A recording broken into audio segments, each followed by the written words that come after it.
말씀은 누가복음 16장 19절에서 31절 말씀입니다. 다 찾으신 줄 알고 봉독하겠습니다. 한 부자가 있어 자색 옷과 고운 베옷을 입고 날마다 호화롭게 즐기더라. 그런데 나사로라 이름하는 한 거지가 헌데투성이로 그의 대문 앞에 버려진 채 그 부자의 상에서 떨어지는 것으로 배불리려 하매 심지어 개들이 와서 그 헌데를 핥더라. 이에 그 거지가 죽어 천사들에게 받들려 아브라함의 품에 들어가고 부자도 죽어 장사되매 그가 음부에서 고통 중에 눈을 들어 멀리 아브라함과 그의 품에 있는 나사로를 보고 불러 이르되 아버지 아브라함이여 나를 긍휼히 여기사 나사로를 보내어 그 손가락 끝에 물을 찍어 내 혀를 서늘하게 하소서. 내가 이 불꽃 가운데서 괴로워하나이다. 아브라함이 이르되 예 너는 살았을 때에 좋은 것을 받았고 나사로는 고난을 받았으니 이것을 기억하라. 이제 그는 여기서 위로를 받고 너는 괴로움을 받느니라. 그뿐 아니라 너희와 우리 사이에 큰 구렁텅이가 놓여 있어 여기서 너희에게 건너가고자 하되 갈 수 없고 거기서 우리에게 건너올 수도 없게 하였느니라. 이르되 그러면 아버지여 구하노니 나사로를 내 아버지의 집에 보내소서. 내 형제 5이 있으니 그들에게 증언하게 하여 그들로 이 고통받는 곳에 오지 않게 하소서. 아브라함이 이르되 그들에게 모세와 선지자들이 있으니 그들에게 들으지니라. 이르되 그렇지 아니하니이다. 아버지 아브라함이여 만일 죽은 자에게서 그들에게 가는 자가 있으면 회개하리이다. 이르되 모세와 선지자들에게 듣지 아니하면 비록 죽은 자 가운데서 살아나는 자가 있을지라도 권한을 받지 아니하리라 하였다 하시니라. 아멘.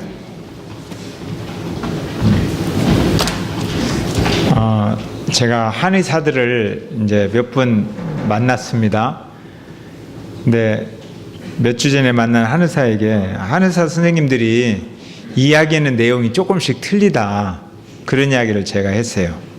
그랬더니 그 한의사 선생님이 다른 사람 이야기 듣지 말고 자기 이야기 들으라고 자신이 몸에 대해서 공부를 몇 년 동안 잘 했으니까 내 말을 꼭 들으라 그러시더라고요. 그래서 저도 이야기하다 생명의 복음의 이야기를 좀 나눴어요. 그러면서 제가 성경을 몇 년 동안 공부를 많이 했으니까 제 이야기를 꼭 들어주면 좋겠다 그 말씀을 드렸더니 그 한의사 선생님이 당신이 성경을 한 2번 정도 읽어봤대요. 2번 정도 읽어봤는데 구약과 신약의 내용이 서로 좀 틀리더라. 성경에 틀린 것이 많더라 그러더라고요. 그래서 제가 또 저도 몸이 아파서 몸에 대해서 많이 생각하고 연구를 2-3번쯤 깊이 해봤습니다. 그랬는데 한의사 선생님들이 많이 틀리더라 그랬더니 그분이 약간 화를 내더라고요. 화를 내면서 2-3번밖에 깊이 생각 안 해보고 한의사를 왜 틀렸다고 그렇게 하냐고. 그래서 제가 또 바로 이야기했어요. 2번밖에 성경 읽지 않고 왜 성경 틀렸다고 그렇게 평가하느냐고. 그 사람보다는 제가 성경을 더 많이 연구를 했습니다. 근데 사실은 제가 성경을 지금까지 연구하고 묵상하고 깊이 보려고 애를 썼지만 아직도 모르는 것이 많습니다. 제가 성경을 알면 얼마나 알겠습니까? 그러니까 우리가 겉만 보고 또는 조금 지식이 있다고 다 아는 것처럼 이렇게 표현하고 생각하는 거 이거 교만입니다. 우리는 사는 날 동안 내 생명이 있는 날 동안 하나님의 말씀을 아는 일에 힘써야 될 줄로 믿습니다. 그래서 옆 사람에게 우리 하나님을 아는 일에 힘씁시다 이렇게 인사 좀 나눕시다.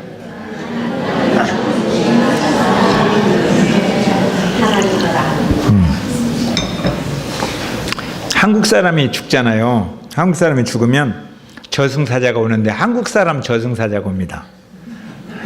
그래서 한국말로 일어나십시오, 갑시다. 그러면 혼이 싹 몸에서 빠져나와서 그분 따라가요. 그분 따라가다 보면 그분은 두루마리 입고 보통 오시죠. 그래서 가다가 이제 강을 배 타고 건너가면 이제 빠이빠이 하고 가시는 거예요. 그런데 미국 사람이 죽으면 저승사자 누가 오는지 아세요? 미국 사람이 옵니다. 그리고 영어로 이야기해요. Wake up please. Follow me.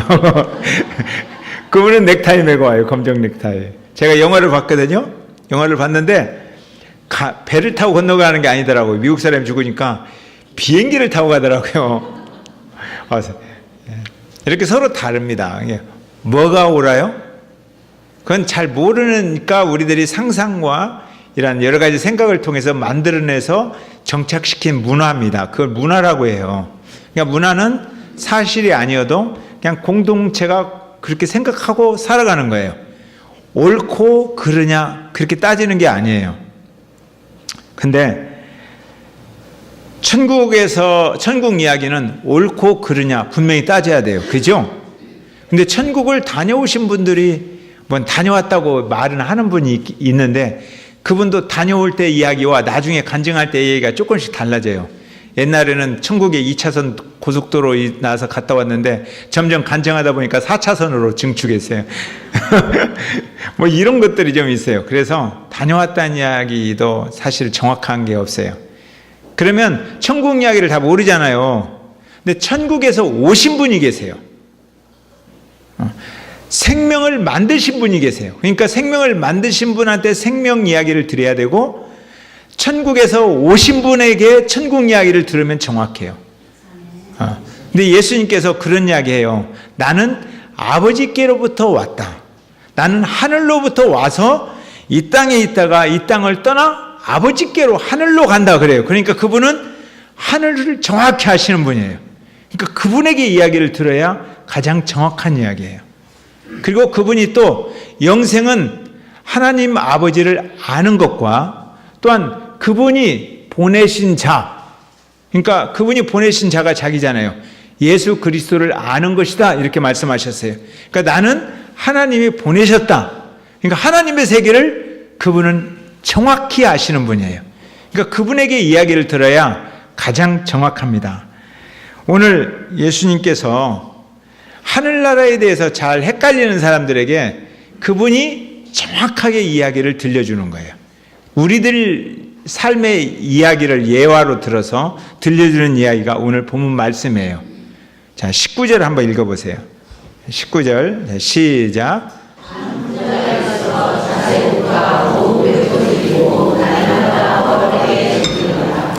여기 굉장히 부럽지요.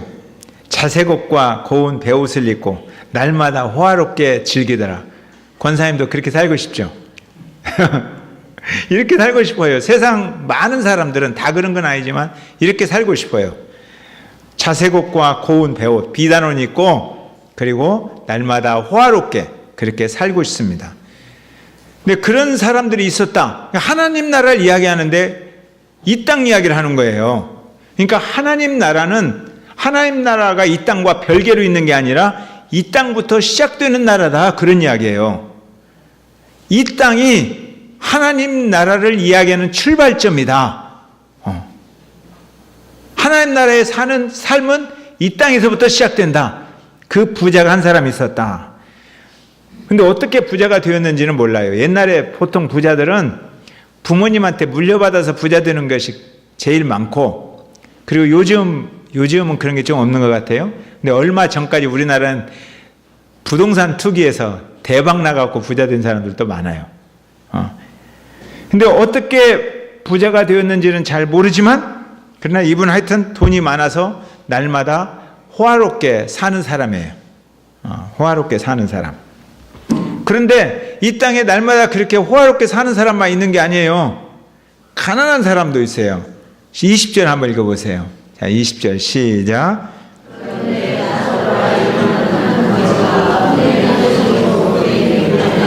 21절 시작.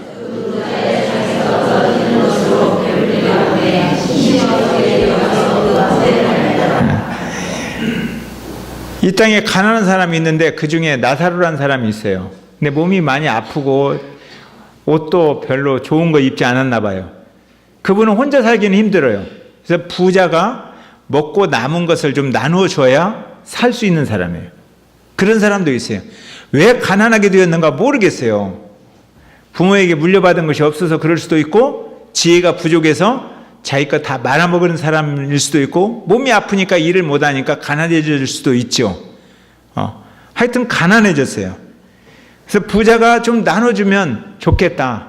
나눠줘야 살 수 있는 사람이다. 이런 사람도 이 세상에는 있다는 거예요. 근데 그 사람은 주변에 뭐가 모여요? 개가 모여들었다 이거예요. 그러니까 다른 사람들이 볼 때 정말 개하고 함께 놀 수밖에 없는 사람이다 라는 뜻이에요. 이렇게 세상을 살면서 세상은 불공평합니다. 공평하지 않아요. 어떤 사람은 돈이 좀 넉넉하고 어떤 사람은 가난하게 살아요. 근데 한 가지 공평한 게 있어요. 죽는 것은 공평해요. 같이 다 죽었어요. 그러니까 나사로도 죽었고 부자도 죽었습니다. 하늘나라 이야기를 하는데 죽었다라는 이야기로 1부가 끝나는 거예요. 연속극 하면 1부 있죠. 1부 이야기가 딱 끝나고 2부가 진짜 재미있는 게 시작되는 거예요. 2부 이야기가 이제 하늘로 옮겨가는 거예요.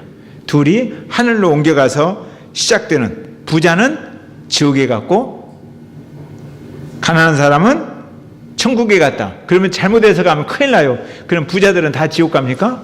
아니에요. 그런 의미가 아니에요.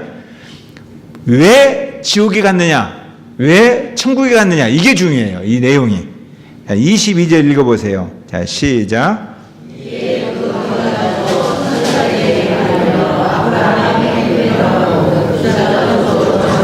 23절.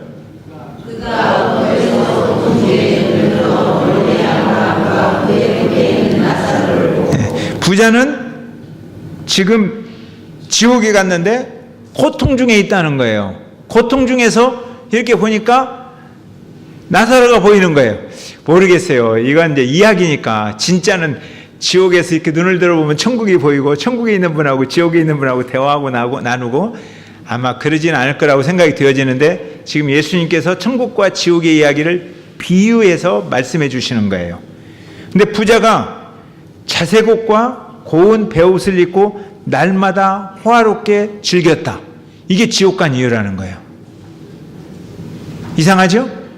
자, 자색 옷과 고운 베옷을 입고 있는 사람들한테 지금 하는 이야기예요. 지금 모여서 서기관과 바리새인들 그리고 세리와 죄인들이 있어요. 예수님이 세리와 죄인들하고 어울렸어요. 그러니까 바리새인과 서기관들이 어울린다고 비난한 거예요. 그 사람들한테 하는데 자색 옷과 베옷을 입고 있는 사람들이 있었는데, 그게 누구예요? 서기관과 바리새인들이 지금 그 옷 입고 있잖아요. 니네들이야. 부자는 바로 니네들이야. 호화롭게 즐겼다. 그런데 저기 세리와 죄인들, 그 사람들은 당신들한테 지금 뭔가 얻어먹으려고 지금 모여서 손 벌리고 있는데 너네들이 지금 주고 있지 않다. 이런 이야기예요. 모자라요. 나사로는 가지고 있는 지식이 부족해요. 그래서 달라고 그래요. 자, 뭘 달라고 하는 거예요 지금? 나사로가 뭘 달라고 하는 거죠? 밥 좀 달라고. 배고파 죽겠는데 지금 먹을 것 좀 달라고 그러는 거예요. 근데 먹을 것 안 줬다고 지금 지옥 갔다 이런 이야기잖아요. 여기를 잘 알아야 돼요. 지금 그들이 주는 것은, 그들은 율법을 너무너무 잘 알아요. 하나님에 대한 지식을 너무너무 잘 알아요. 그러니까 그 지식, 율법을 적용하고 따라가는 삶이 나눠주는 거예요. 그러니까 그가 율법으로 산다는 그런 의미는 먹을 것을 주는 거예요. 먹을 것을 주지 않는다는 말은 율법으로 안 산다. 나는 하나님의 말씀을 거절한다. 그런 의미예요. 그리고 호화롭게 산다 있잖아요. 자기 중심적으로 살고 있다는 거예요. 하나님 중심으로 살고 있지 않다. 내 중심으로, 내가 주인이다. 이런 것을 말하고 있어요.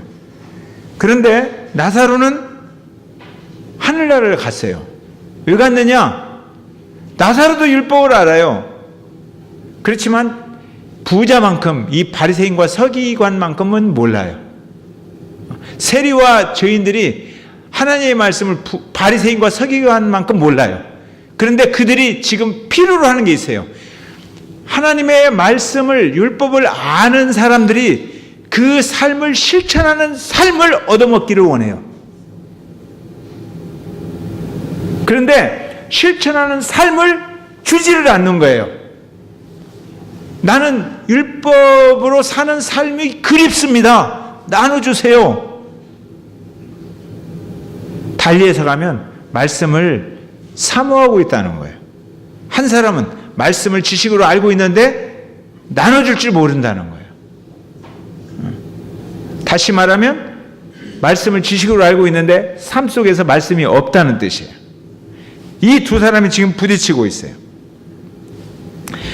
이 부자가 화롭게 자기 인생을 즐겁게 멋있게 사느라고 정신없이 살다가 그냥 하나님의 은혜인 줄도 모르고 살다가 죽었어요. 그리고 갔어요. 자, 하나님께서는 이스라엘 사람들에게 율법을 주셨어요. 율법을 주시기 전에 하나님의 형상대로 창조했음을 알려줬어요. 너희들은 하나님의 형상대로 창조된 사람들이다. 이 사람들이 알아요. 왜 창조하셨어요? 이제 살면서 하나님의 창조된 그 하나님의 형상을 나누어주고 나타내고 전파하고 제사장 나라가 되어서 하나님 형상을 드러내라는 거예요. 드러내기 위해서 너희들에게 필요한 게 율법도 필요하고 돈도 필요하고 시간도 필요하고 이 세상 모든 재산도 필요하고 능력도 필요하고 은사도 필요하고 그래서 다 주셨어요. 뭐 하라고요? 하나님 형상을 나타내라고. 그러니까 하나님의 형상을 나타내는 것이 나눔이에요. 나눔. 그것을 하지 않았어요. 그래서 지옥을 갔는데 지옥이 너무 고통스럽다 이런 뜻이에요. 자, 24절. 자, 시작.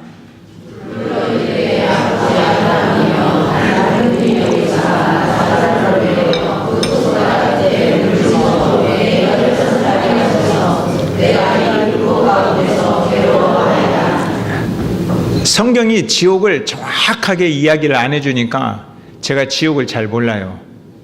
그리고 가본 적도 없고 가볼 계획도 없어요. 그런데 한 가지 지옥을 어느 정도 성경에서 알려주는 내용들이 있는데 불꽃 가운데서 괴로워하는 곳이구나.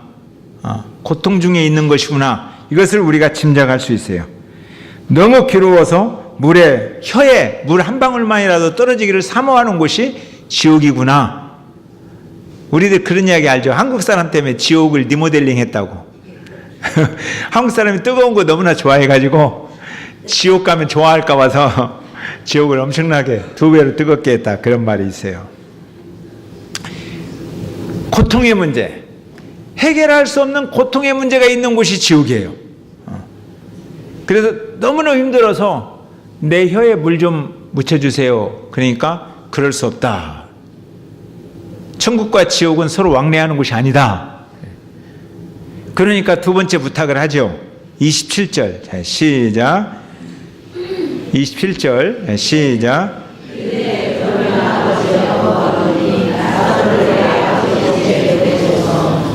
죽은 나사로를 좀 벌떡 일으켜서 내 아버지 집, 내 형제들 있는 집에 좀 보내달라. 그러면 얼마나 놀라겠어요. 집 앞에서 이 죽었던 사람이 벌떡 일어나서 오는 거예요. 와가지고 뭐라고 해요? 28절 같이 하는 거예요. 시작.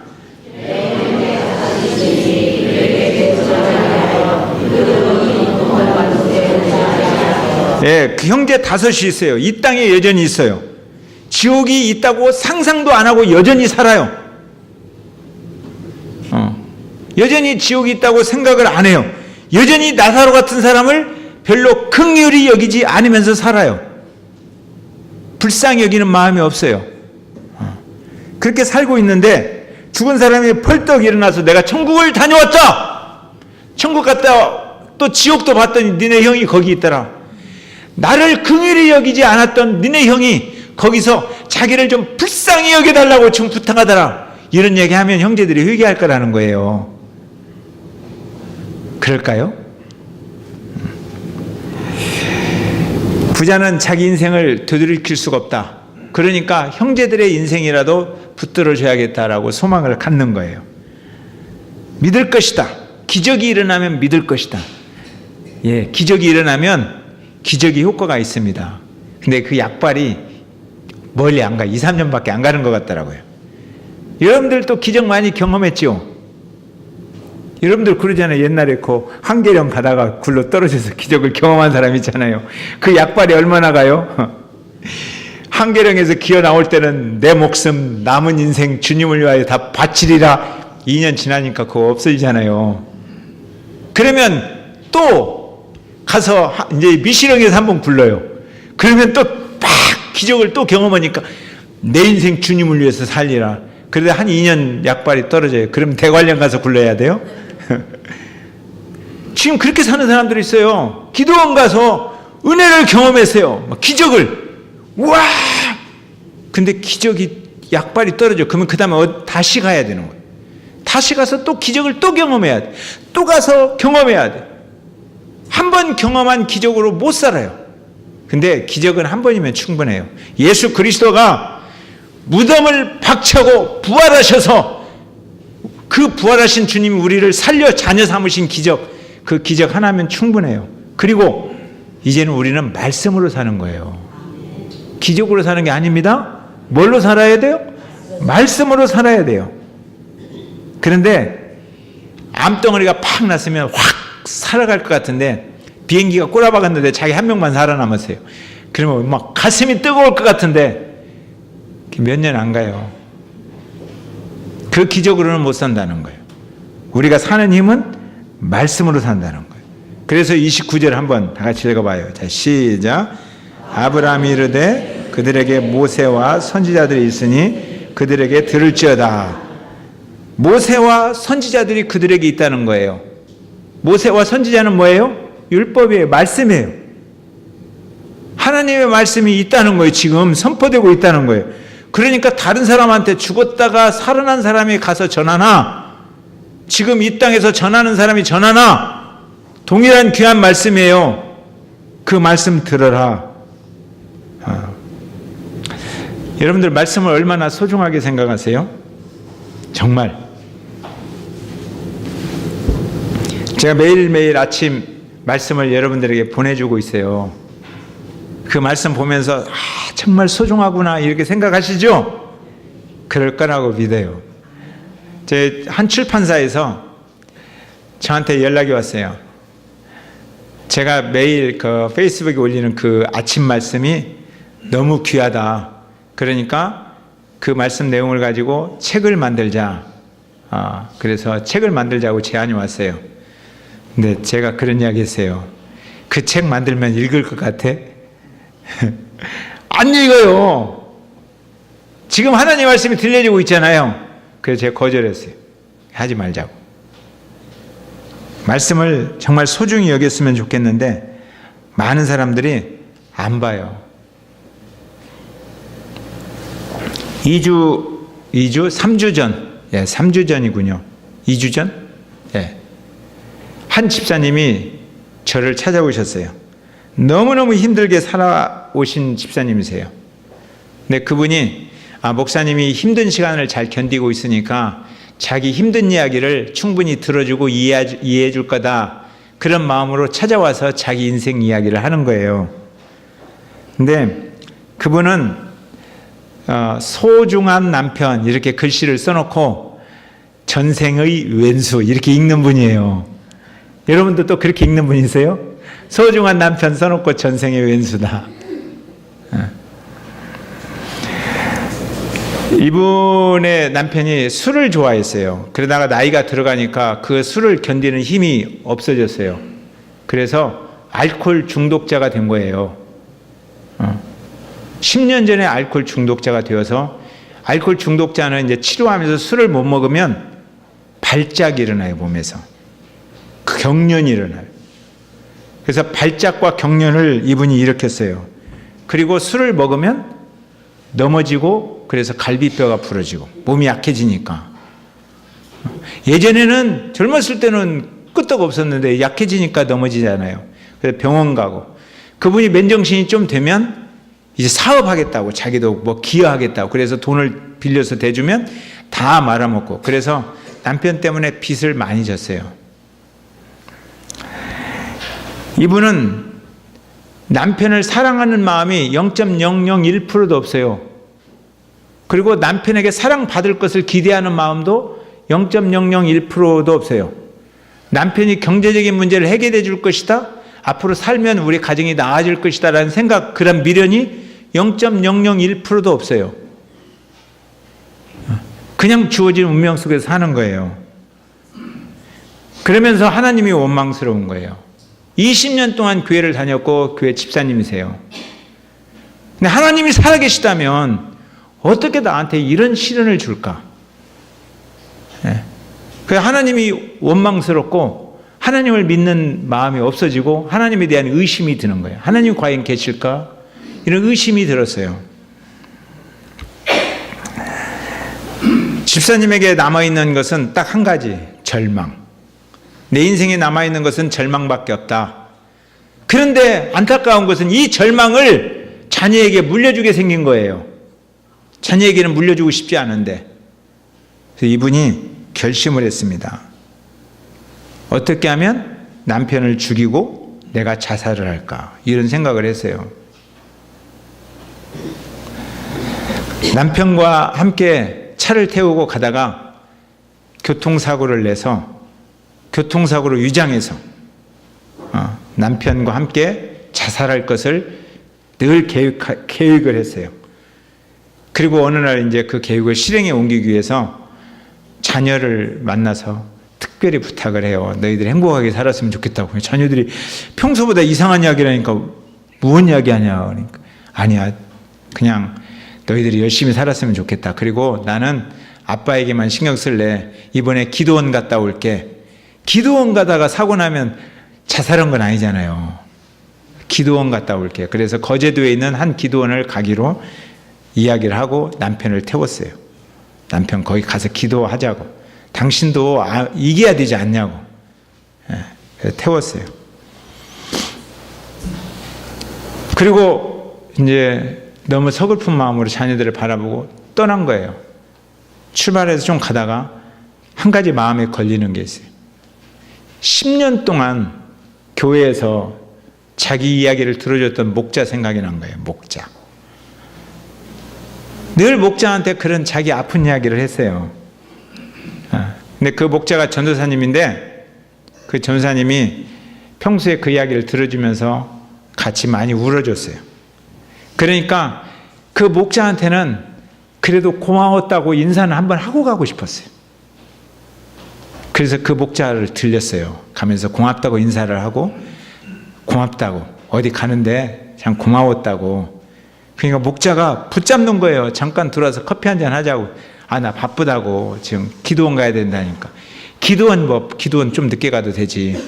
들어와 커피 한잔 마시면서 오늘 아침 내가 묵상한 말씀 좀 나누고. 그래서 그 목자는 만나면 말씀 나누는 걸 좋아하는 거예요. 자기 지체들하고. 그러니까 내가 묵상한 말씀 좀 듣고 나누고 가자. 그래서 끌고 들어가서 둘을 앉혀놨어요. 그리고 창세 전에 하나님께서 우리를 사랑하실 위대한 계획을 가지고 계신 이야기를 했어요. 그리고 그 계획을 실행하러 오신 예수 그리스도가 내 인생의 주님이 되었고 그리스도가 되었다.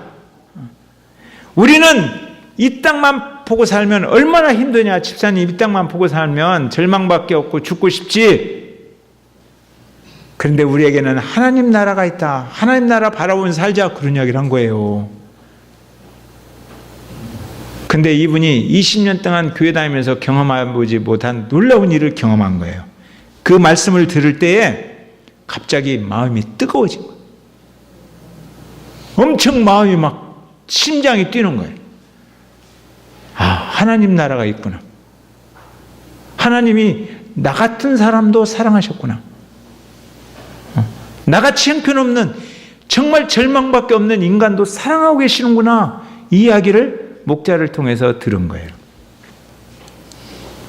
평소에 들었는데 그 순간 하나님의 사랑이 폭포수처럼 밀려온 거예요. 놀랍게도 자살할 마음이 없어져 버린 거예요. 말씀을 들으면서. 그래서 거기서 목자 앞에서 펑펑펑 울었어요. 막 울면서 내가 실은 지금 자살하려고 가는 길이라. 말씀을 이렇게 가슴을 열고 듣기 시작했을 때 우리가 지식으로 아는 이 말씀이 진리의 말씀을 로고스라고 합니다. 근데 이 로고스가 생명이 되어서 내 개인적으로 내 심장에 들려올 때 그것을 레마라고 그래요. 그러니까 성경에는 로고스라고 말씀을 로고스라고도 써야 있는 데가 있고 레마라고 쓰여 있는 곳이 있어요. 그러니까 레마는 지금 그 말씀이 살아서 내게 들려오는 거예요. 내 가슴 속에 새겨지는 거예요. 그러니까 레마의 말씀으로 들려온 거예요.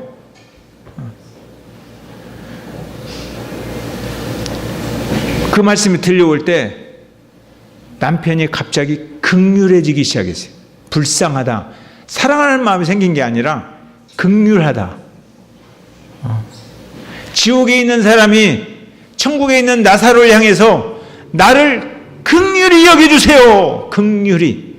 자기는 이 땅에 살면서 긍휼히 여기지 않았잖아요. 근데 하나님의 말씀이 들어가면 영혼에게 긍휼히 여기는 마음이 생겨나잖아요. 그게 삶의 변화라는 거예요. 나를 긍휼히 여기는 마음을 가져주세요 하는 그 마음이 들은 거예요. 남편이 불쌍해진 거예요. 너무너무 불쌍하고 긍휼히 여겨졌어요. 그 남편은 크게 변화가 없어요. 자기 남편도 극복해 보려고 애를 쓰죠. 그런데 술이 중독되면 계속 격려가 일어나니까 자기를 탈출하기 위해서 술로 가는 거예요. 그래서 지금 병원에 있대요. 나한테 왔을 때 병원에 있대요. 갈비뼈가 부러져서 또 병원 들어갔다. 변화는 없어요. 그러나 긍휼히 여기는 마음이 생겼어요. 그리고 또 하나는 절망밖에 없는 줄 알았는데 알코올 중독자의 가정에 있는 그 아내들이나 자녀들을 돕고 싶은 마음이 생겼어요. 사명이 생겼어요. 말씀이 들어오니까 절망만 있는 게 아니라 사명이 움터오더라. 그래서 예수님의 말씀이 너무너무 귀하고 너무너무 감사하다. 그런 이야기를 울면서 간증을 해요. 저희 부부가 같이 앉아서 그 이야기를 들었어요. 감동이 되었어요. 함께 울었어요. 말씀은 생명을 살리는 능력입니다. 말씀은 예수님이 주님으로 보이는 그 눈을 열어주는 기적이에요. 말씀은 살았고 운동력이 있어야 되는 거예요. 적어도 우리는 살았고 운동력이 있는 말씀 앞에 서 있어야 돼요. 그래서 그 말씀이 우리의 영과 혼과 및 관절과 골수를 찔러 쪼개도록 내게 박혀오는 말씀이어야 되는 거예요. 그 말씀이 내 마음과 내 생각을 감찰하며 쳐다보며 내 마음을 통제할 수 있는 그런 말씀이 돼야 되는 거예요. 근데 그런 말씀의 능력이 전해진 거예요. 그 말씀은 오늘날 우리 속에도 끊임없이 전해지고 있어요. 그런데 한국 사회가 너무 말씀 앞에 노출되어서 그만큼 말씀을 막 심각하게 받아들이지 않아요. 제 친구 한 명이 캐나다에 있는데 캐나다 시민권자예요. 근데 저번에 무슨 배인데 무슨 배 그 캐나다에 있는 시민권을 가진 목사님이 북한에 들어가서 북한 사람들을 돕는 그들의 배고픔을 돕고 긍휼히 여겨서 북한 핵무기를 만드는 그러한 것은 나쁘지만 백성들은 불쌍하잖아요. 그래서 그들을 긍휼히 돕는 사람들이 있어요. 그러다가 체포되어서 캐나다 수상이 가서 데리고 나온 사람이 있어요. 뉴스에 나온 사람이. 근데 그 사람과 함께 이렇게 모임을 하는 친구예요.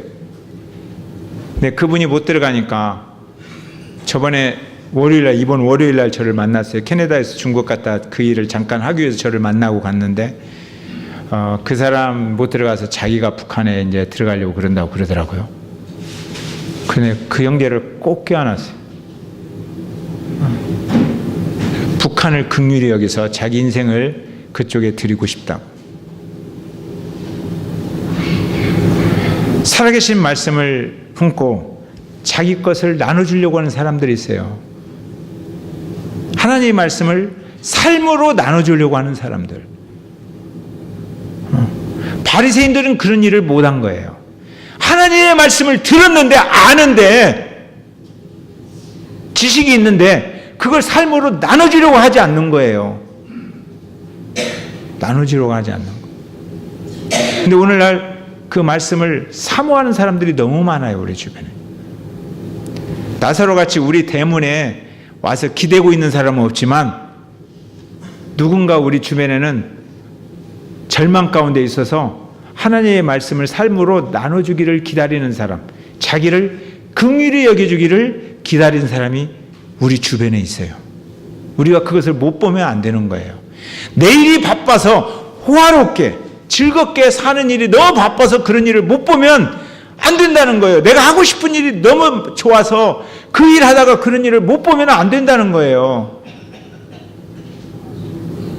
내 주변에서 도와주기를 기다리는, 긍휼히 여기는 시선을 기다리는 사람, 그 사람을 우리는 볼 수 있어야 돼요. 이러한 나눔이 하나님의 말씀을 사랑하는 사람이고 그 말씀을 몸에 채우는 사람인 줄로 믿습니다. 이러한 일이 정말 우리 주변에 있어서 여러분의 삶 속에 말씀이 이러한 능력을 가지고 계시는구나. 말씀 자체가 이만한 파워, 이만한 활력을 가지고 있구나. 이러한 것들이 경험되어지기를 주님의 이름으로 축원합니다. 아멘. 사랑의 나눔이 있는 곳에 찬양합시다.